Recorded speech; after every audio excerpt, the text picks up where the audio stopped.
Aleluia. A paz do Senhor, amados.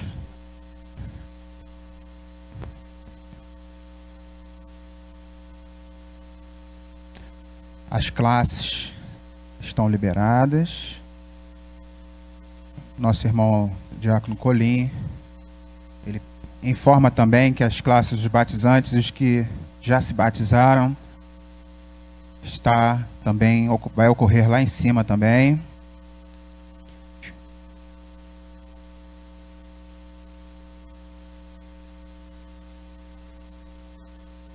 Você que ficará aqui ao templo, peço que chegue mais para frente aí, na altura aí, a partir ali da mídia para cá, para estarmos aproveitando melhor a lição. Amém? De antemão, quero parabenizar os pais. Amém? O Senhor continue vos abençoando, vos fortalecendo. Aqueles que, alguns como dizem, né, são pães, né, pai e mãe, também. Segue o parabéns. Que o Senhor seja a sua bandeira da vitória. Louvado seja Deus. A nossa lição desta manhã é a lição de número 7. O título é Asa, confiança plena no Senhor. O texto bíblico base ele está em 2 Crônicas, capítulo 14,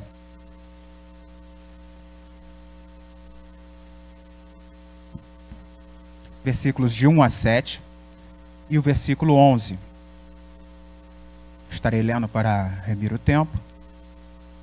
Haja visto que nós teremos nosso café da manhã e ainda alguns outros desdobramentos. Amém? Você que está com a Bíblia, 2 Crônicas, capítulo 14, versículos de 1 a 7 e o versículo 11.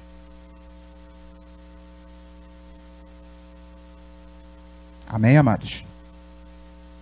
Vamos nós, então. Acompanhe aí na sua revista ou na sua Bíblia.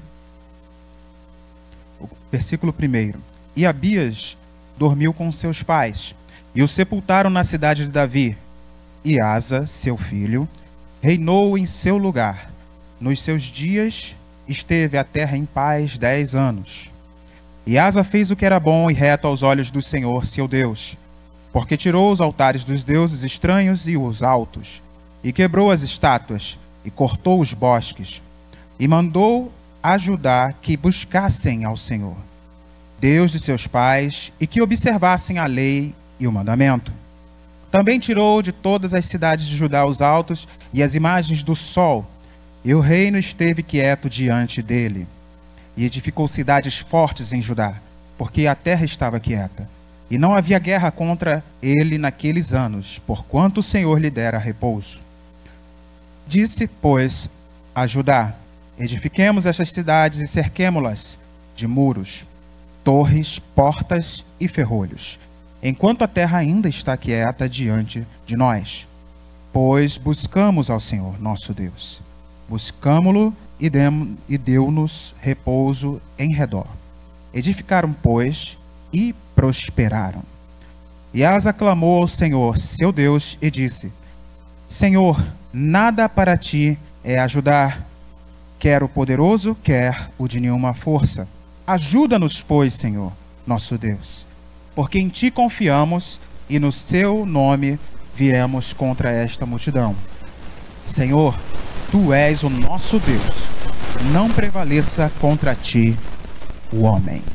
Louvado seja Deus.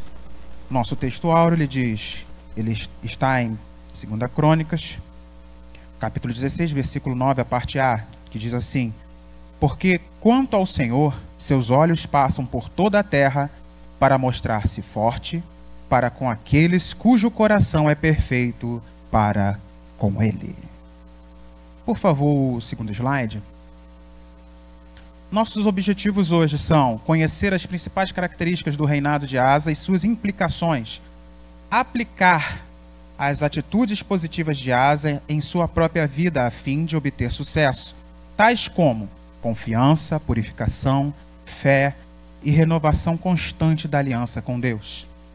Conscientizar-se de que a medicina não está excluída da vida do cristão. Entretanto, nos tempos de Asa, estava associada ao misticismo e às artes mágicas. A nossa palavra introdutória o comentarista ele nos traz meio que um resumo, né?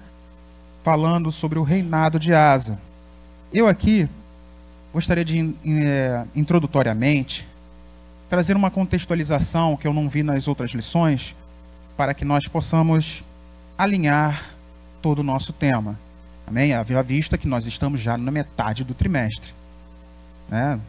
O tempo voou. O próximo slide aí, por favor. Os livros de Reis, Crônicas, registram que Israel, reino do norte, permaneceu a maior parte do tempo na idolatria. Entretanto, o reino do sul, Judá, também oscilou entre a idolatria e o culto a Jeová por diversas vezes. Tal prática conduziu ambos os reinos à calamidade espiritual. No seu tópico 1 aí, o comentarista fala, na escritura sagrada, especificamente no livro de Crônicas, você observa os dois reinos e as práticas que eles tiveram. Próximo slide. E aí no tópico 1.1 eu quero passar essa imagem para nós, só para contextualização das tribos de Israel. Você olhando aí o mapa, você vai ver que nós temos todo o contexto de Israel na parte de cima. Não sei se está visível aí Efraim, que é de Efraim para cima, né? Praticamente o reino do norte, que é o amarelado mais claro. E de Benjamim para baixo, Benjamim e Judá, é o reino do sul. Aí você pode olhar e falar, nossa, mas tem mais um reino lá, são 3. Não, não são 3, por quê? Simeão, ele migrou para o reino do norte, certo? Na ruptura que houve, lá quando nós falamos de Jeroboão, houve essa migração da tribo de Simeão. Inclusive o pastor Rubens, muita propriedade, tinha pontuado isso no início do trimestre comigo, e aí está aí a validação nossa. Próximo slide para a gente fechar essa contextualização. Então, vem aí o reino dividido já, o novo mapa, né, nesse contexto que nós estamos, que é o reino do norte e o reino do sul.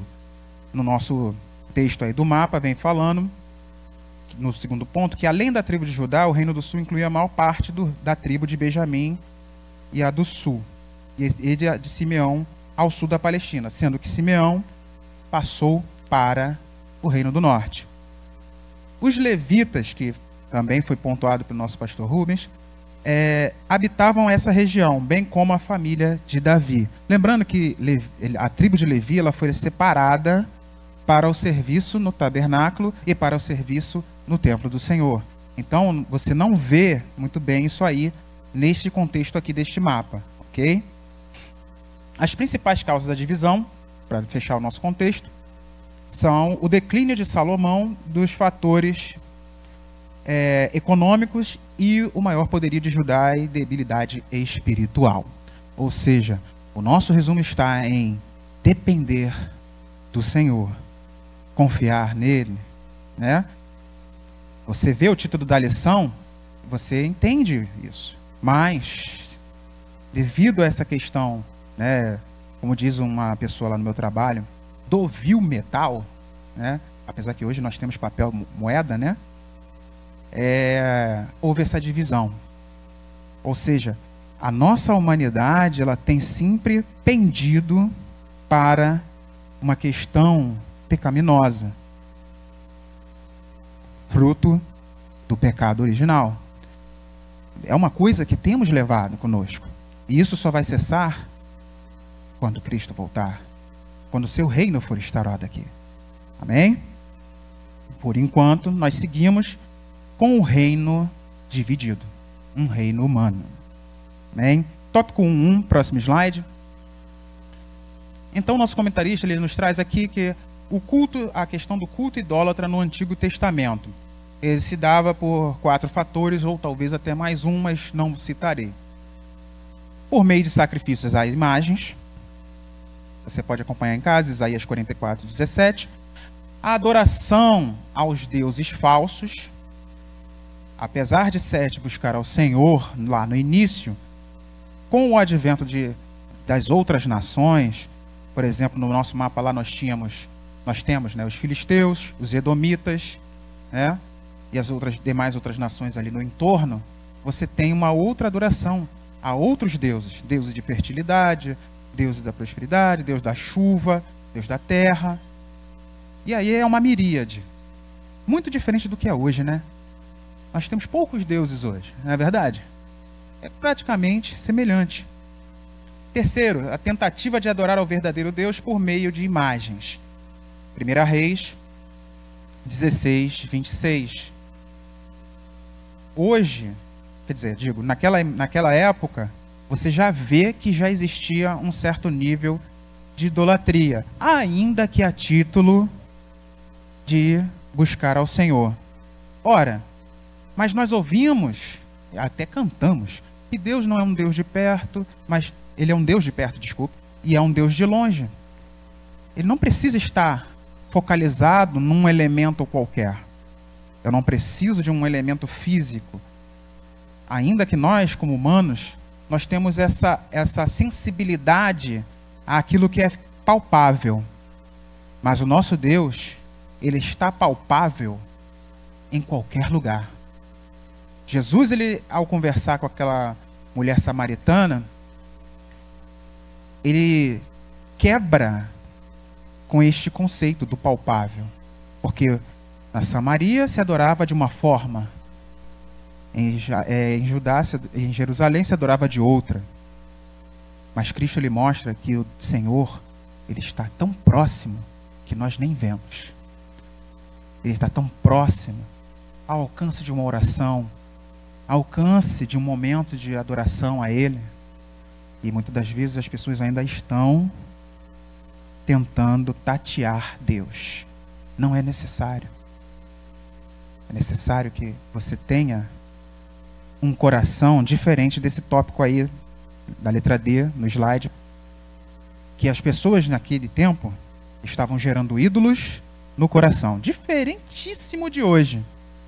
Ah, meu ídolo é aquele jogador de futebol. Ah, o meu ídolo é aquele cantor, aquela cantora, aquele grupo. Diferentíssimo, né? Nós temos que gerar um coração adorador a Deus. Não ter um coração, como está aqui no Antigo Testamento, gerando ídolos. Porque nós, quando buscamos ídolos, nós estamos fadados a nos decepcionar demais. Puxa, eu achava aquele jogador, mas ele está daquele jeito, está se recuperando de drogas, mas eu achava que ele era super. É a geração de ídolos no coração. E olha que se você olhar esses pontos, nada mudou. Tudo continua a mesma coisa debaixo do sol, como dizia Salomão. Amém? O tópico 2. Os feitos de Asa. Você vê que essa característica distintiva que o nosso comentarista fala, ele pontua dois momentos nesse reinado. Porque esse reinado, ele acaba se tornando diferente da grande maioria. Nós temos poucos momentos na história dos dois reinos em que nós temos um rei que se volta para Deus. A grande maioria deixou de seguir o Senhor. E aí, no 2:1, Asa, ele retoma a adoração a Jeová, promovendo a observância dos mandamentos e a remoção da idolatria. Você vê aí no texto bíblico, 2 Crônicas 14, ele remove todas as marcas palpáveis, lembra? Do palpável. E também ele busca gerar um coração adorador. Por quê? Você remove os os altos, que são, na verdade, os templos de adoração nos montes, tá? E aí me remete até uma passagem, né, também de Crônicas, que fala que Deus é o Deus dos vales e Deus dos montes. Então a adoração nos montes não poderiam permanecer lá, porque Deus é o único Deus. Deus é soberano sobre toda a terra. Então ele remove os altos, corta os bosques de adoração. Aí alguém vai falar, poxa, mas desmatamento? Né? Como assim? Não, os bosques que ele fala aí eram jardins de adoração, praticamente um jardim-templo para a adoração de outros deuses. Tem versículo 4 aí. Estátuas também destruídas, que são elementos que trazem o palpável do sobrenatural para o homem. E por fim, ele traz a observância do mandamento, que gera um coração adorador. Você estará, ou seja, Asa, ele busca trazer a adoração ao Senhor integralmente.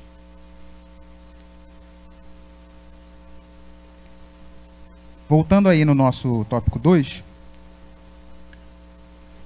na revista, o primeiro deles é positivo, com Azarias encorajando o rei na batalha contra os etíopes. E o segundo, no entanto, é negativo, com Anani repreendendo o rei na batalha contra Israel. Na minha revista aqui, o comentarista traz a mais que, apesar do Senhor ter exortado os filhos de Abraão que a idolatria era uma prática inaceitável, ordenando seu total banimento da terra de Canaã, à ocasião de sua conquista, ambos os reinos, Israel e Judá, renderam-se às divindades, os cultos e às liturgias pagãs. Lembro aí que alguém pode falar, mas foram somente as mulheres de Salomão que começaram a introduzir isso aqui. Não. Você pode ir mais atrás, lembrar do bezerro de ouro, que foi praticamente o povo que trouxe o bezerro de ouro, a adoração a imagem de um animal. Você pode lembrar também que na entrada de Canaã, você tem um povo chamado gibeonitas, que leva no bico Josué. Nós somos de uma terra muito distante, a nossa roupa está toda rasgada, nosso pão está mofado. E aí ele não extermina esse povo, descobre, nossa, eles são nossos vizinhos, eles não são de longe. Mas agora o contrato já estava assinado, já havia uma aliança feita. E aí, com essa aliança, provavelmente, você tem a cultura dos gibeonitas, ainda que eles tenham se tornado serviçais do povo de Israel. Eles foram tornados rachadores de lenha e apanhadores de água. Inclusive, isso me lembra um momento, eu estava ouvindo uma mensagem e em dado momento o pregador vira e fala, estava pregando até nessa passagem, Deus vai te fazer rachador de lenha e apanhador de água. Aí eu abri um olho enorme e falei, gente, que isso? Não, peraí, não, está repreendido? Está repreendido. Por isso que é importante estar atento à palavra. Já pensou? O cara vira para você, não, Deus vai te fazer rachador de lenha e apanhador de água. Serviçal do povo de Israel. Peraí, nós somos nação eleita, povo adquirido. Amém?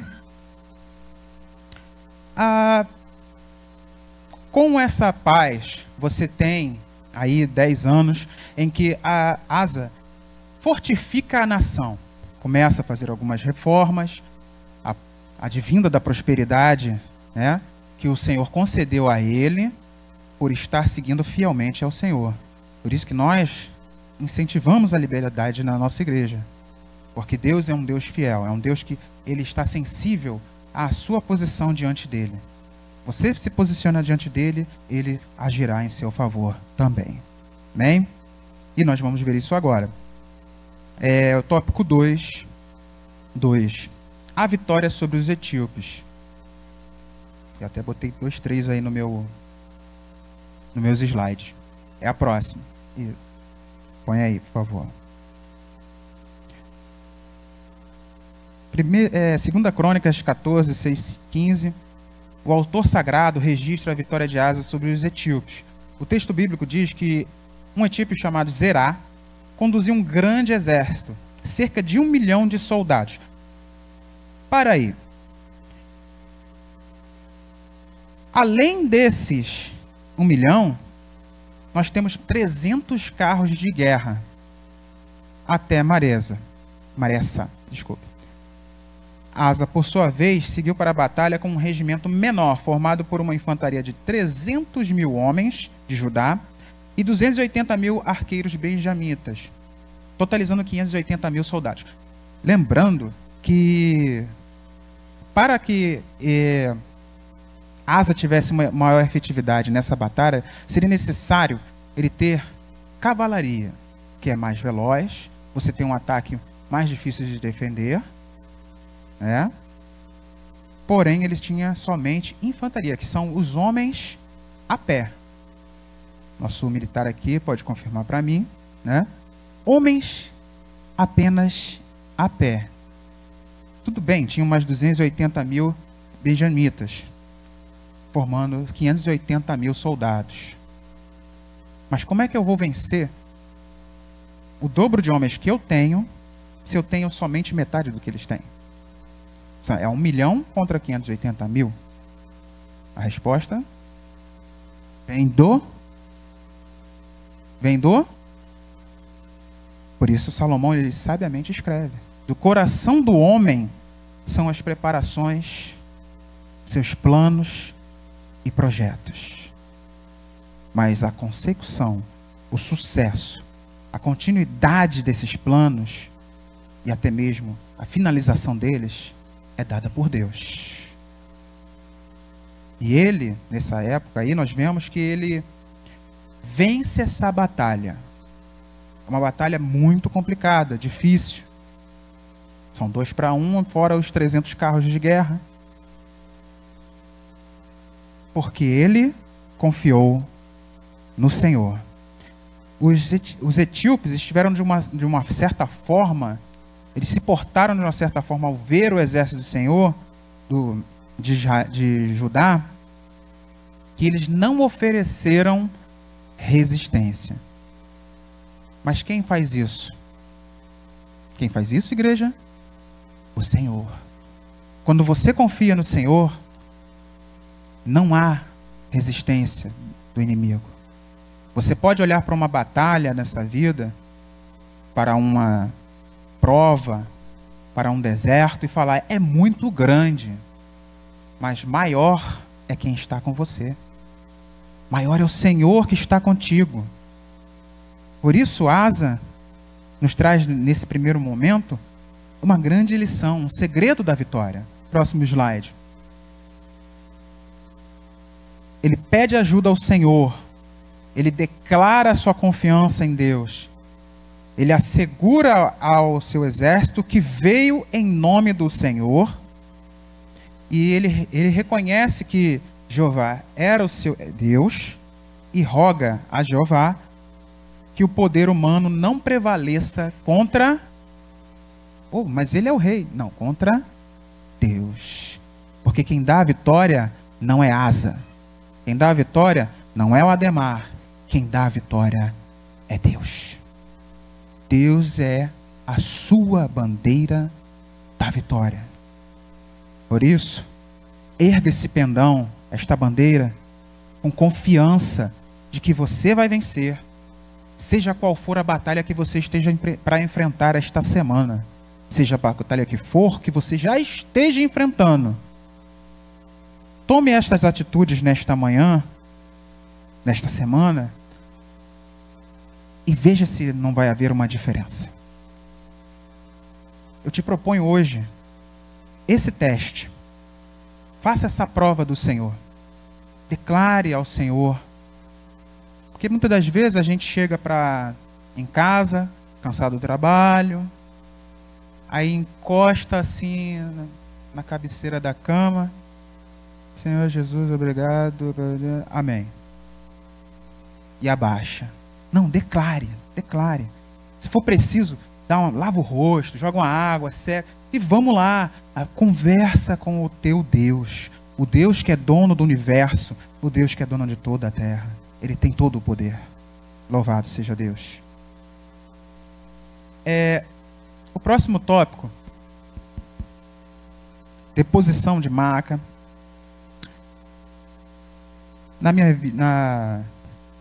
Aqui na revista,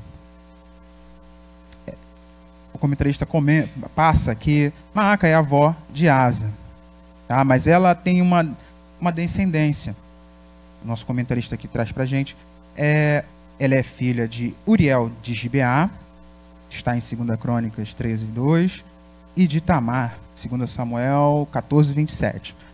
Ela descendia de Absalão e era a esposa favorita dentre as 18 de Roboão. Pouquinho, né? Roboão tinha pouca esposa. Na África eu ouço falar que tem cidades ou países que o homem é obrigado a ter 4. Mas Roboão foi mais além, teve 18. Né? Era uma mulher determinada que exerceu grande influência durante o reinado de seu filho Abias e do seu neto Asa. Ou seja, Maaca, ela era uma rainha-mãe, tá? Porque ela foi esposa de Roboão, né? E ela exercia influência por essa posição que ela tinha. E se nós queremos, no caso aí de Asa, né? Se ele queria realmente demonstrar que este reino é um reino do Senhor, ele precisaria tomar atitudes que mostrassem a Deus a sua posição. Nós estamos falando aqui de posicionamento, né? Tá aí, Asa, então, ele vê a mãe colocando no templo, 1 Reis 15:13, um poste ídolo, na verdade, um ídolo num formato do membro masculino, membro sexual masculino, para o Deus da fertilidade, no templo. E aí ele fala, não tem jeito, eu vou ter que depor a rainha-mãe. Era uma posição de proeminência, mas a idolatria não pode permanecer. Eu até me recordo, dentro desse contexto aqui, de Gideão. Por quê? Porque Gideão, para concretizar aqui para concretizar a continuidade do seu plano de ação contra as nações que estavam oprimindo, ele destrói também a idolatria na sua própria casa. Certo? E nós, como sacerdócio real do Senhor, nós temos que começar dentro de casa a trazer o reino de Deus. O reino de Deus, ele não começa aqui na igreja. Ele começa no seu lar. Você recebe a instrução sobre o reino de Deus aqui. Mas o seu lar é também uma unidade do reino de Deus. Ah, mas eu tenho dificuldade. Nosso amado aqui falando, é a primeira unidade. Mas a nossa prioridade não é só estarmos com o reino de Deus exposto aqui, na coletividade. O reino de Deus, eles têm que estar internamente no individual. Porque estarmos aqui adorando a Deus, levantando a mão, chorando na presença do Senhor é bom. Mas é melhor ainda quando isso se torna uma contínuo na nossa vida. Porque aí eu deixo de ser, como eu ouvi numa mensagem, o crente 007. Eu deixo de ser somente o crente no momento, numa eventualidade, para ser um crente, um cristão de fato. Hoje nós estamos vivendo um tempo em que as pessoas viram e falam: eu sou evangélico. E pessoas até mesmo celebridades: não, eu sou evangélico. Aí escreve 100% Jesus.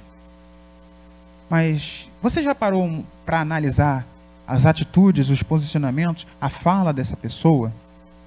É isso que vai pontuar se ela é realmente cristão. É isso que vai pontuar se ela realmente está vivendo o evangelho. Né? Eu não vou pontuar nomes, mas nós temos isso hoje. E Asa, ele faz isso. Ele começa a demonstrar que o reino de Deus está também na sua casa. E Deus se agrada disso.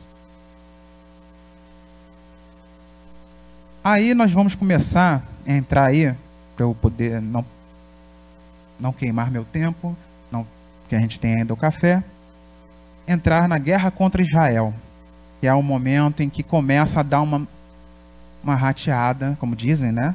Ou meio que um declínio no reinado de Asa, infelizmente. O slide aí, por favor. 2 Crônicas 15:19, nós até lemos aí também no nosso texto bíblico, que houve paz enquanto Asa, está aí no slide, enquanto Asa confiou em quem? Houve paz. Mas aí, o que acontece? Segundo o comentário Bacon, alguns povos, né, que coisa boa quando a pessoa fica sabendo, muita gente quer saber como é que foi, né? Comenta-se que a tribo de Simeão, se não me falha a memória, e Efraim, mais uma que agora eu esqueci, elas, ao saberem das notícias de como estavam o reino do sul prosperando, por todas as atitudes que Asa tomou, e como o Senhor o fez prosperar, elas começaram a se aproximar de Judá. E Baasa, o governante do reino do norte nesta época, não fica satisfeito com isso.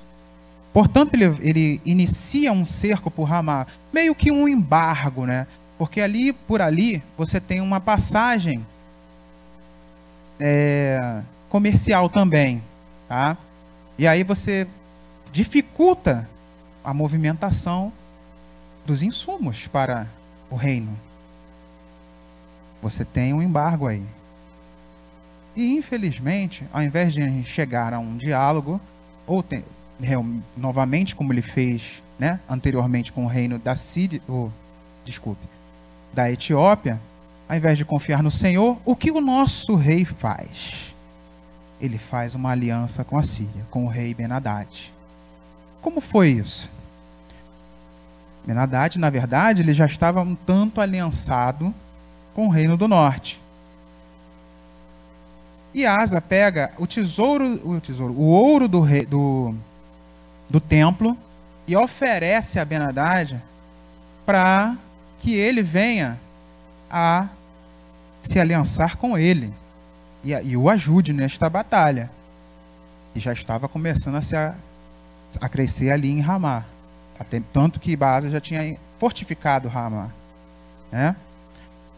Aí você pensa, puxa, a gente vê tantas, né, alianças hoje em dia feitas, tem séries aí em que as pessoas fazem as mais variadas alianças, de forma que você fica pensando, como é que essa pessoa fez aliança com essa pessoa, com essa outra pessoa? E aí eu alerto para você, quais têm sido as suas alianças? Quais pessoas têm feito parte do seu círculo de amizade? Não só da rede social. Rede social tem muitas vezes que tem gente que apareceu lá, a pessoa adiciona. Ah, fulano de tal solicitou amizade. Ah, tá bom, adiciona. Tem gente que é assim, nem analisa. Nós precisamos estar atentos aos tipos de alianças que nós fazemos. Porque muitas delas, elas podem nos levar para o buraco. Aí, nós vamos ver o texto aqui. Asa, ele faz aliança com Ben-Hadad. E Asa consegue vencer o reino de Israel. Muito bem. Mas você não falou que tem aliança que vai te levar para outro lugar, para o buraco? O que acontece depois? Aí no 2:4:1, no segundo parágrafo, Anânia exorta o soberano de Judá quanto à sua atitude equivocada. E Asa, ao invés de reconhecer seu erro, mandou amarrar o profeta com correntes e lançá-lo na prisão. O comentarista aqui, ele até traz que não há indício na palavra de que Anani tenha sido libertado posteriormente. Por que ele está ressaltando isso?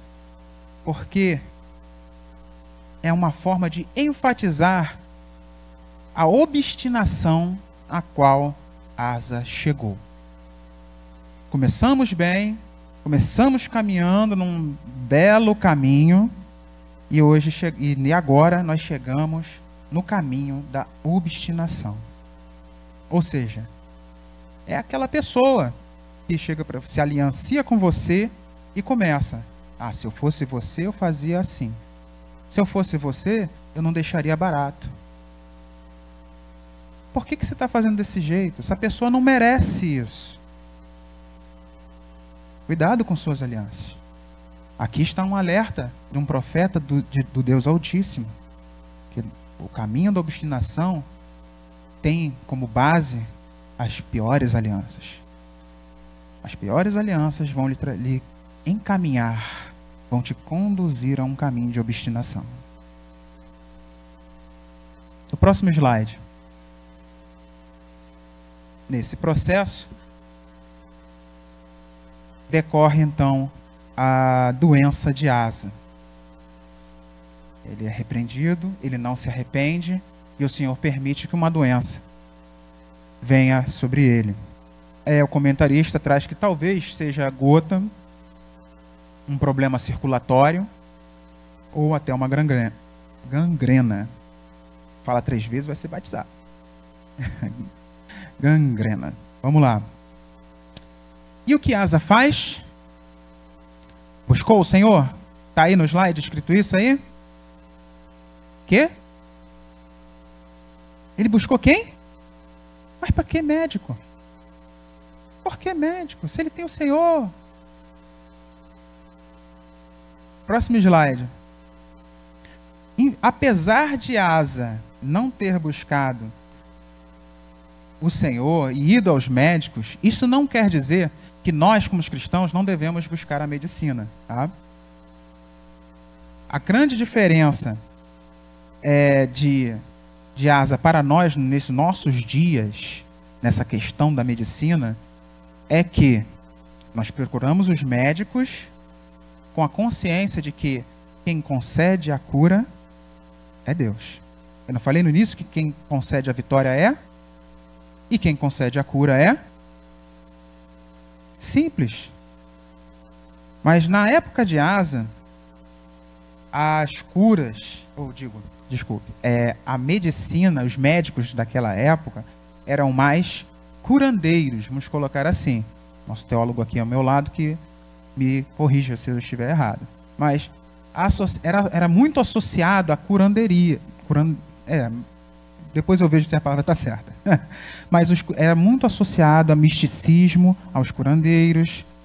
Então, aquilo era algo muito negativo para que ele fosse buscar. Asa não deveria ter feito isso. Asa deveria ter confiado em quem, igreja? O Senhor é a nossa bandeira da vitória. Agora, você hoje, lembre-se, Deus é quem capacita os médicos. A cura vem do Senhor, mas Deus capacita médicos. Então, se você está sentindo alguma coisa e não procura um médico, você está pecando. Ou como? Por quê? 1 Coríntios 6, 19 e 20.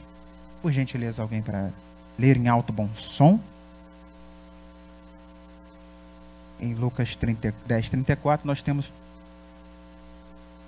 1 Coríntios 6, 19 e o 20. Tá aqui no slide. Obrigado.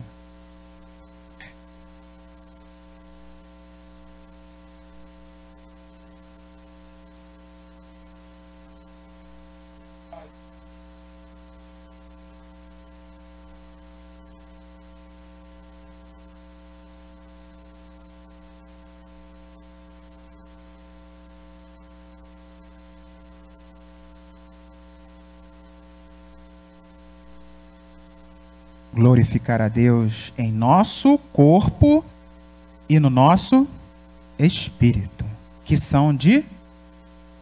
pertencem a Deus, são de Deus.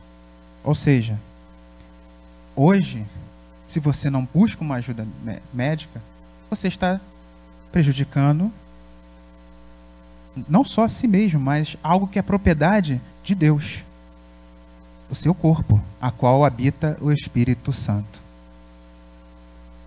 Então, essa consciência é para nós. Asa, ele tinha que ter um outro caminho, um outro direcionamento. Mas para nós fica este alerta. Cuide do seu corpo. Cuide do seu corpo. Está sentindo algo? Tem aqueles exames já para certos momentos da vida que você precisa fazer. Aquele check-up. Inclusive, eu tenho que botar o meu dia. O exame de vista, que tem gente que nem com óculos consegue ver, né? Tudo isso é para a preservação do templo do Espírito, que é o seu corpo. Amém? O próximo slide, nossa conclusão. Nós vamos passar aí para a segunda parte. Confiar no Senhor é mais que um imperativo, é uma necessidade. Somente Ele tem o poder de conceder vitória nas nossas maiores guerras. Deposite a sua confiança nele e tenha plena certeza que a sua saúde como um todo será restaurada pelo Jeová Rafa, o Senhor, aquele que cura. Este é o significado.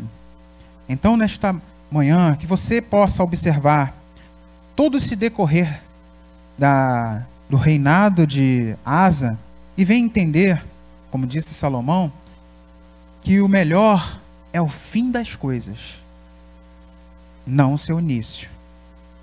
Que a sua vida, o seu ser, o seu corpo é templo do Espírito Santo e que você tem que ter plena confiança no Senhor, como está no título. Porque se você não confia no Senhor, quem poderá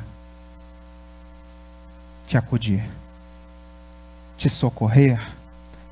Alguém riu aí, lembrou de um certo super-herói, né? Quase gritou, né? Ah, tô vendo. A tua porção é o Senhor. O Senhor, Ele é contigo. O Senhor é a tua vitória. Que você, nesta manhã, saia daqui com esta plena confiança. E que essa plena confiança, ela venha a ser constante na sua vida. Ela não venha a ser algo que vai passar como uma moda, como um sentimento, mas que ela seja algo contínuo, constante, que mesmo nas dificuldades, nos desertos, nos vales da nossa vida, você tenha a plena certeza de quem está contigo, passando pelo vale, passando pelo deserto, é o Senhor. O Senhor vos abençoe. Aplaudamos ao Senhor.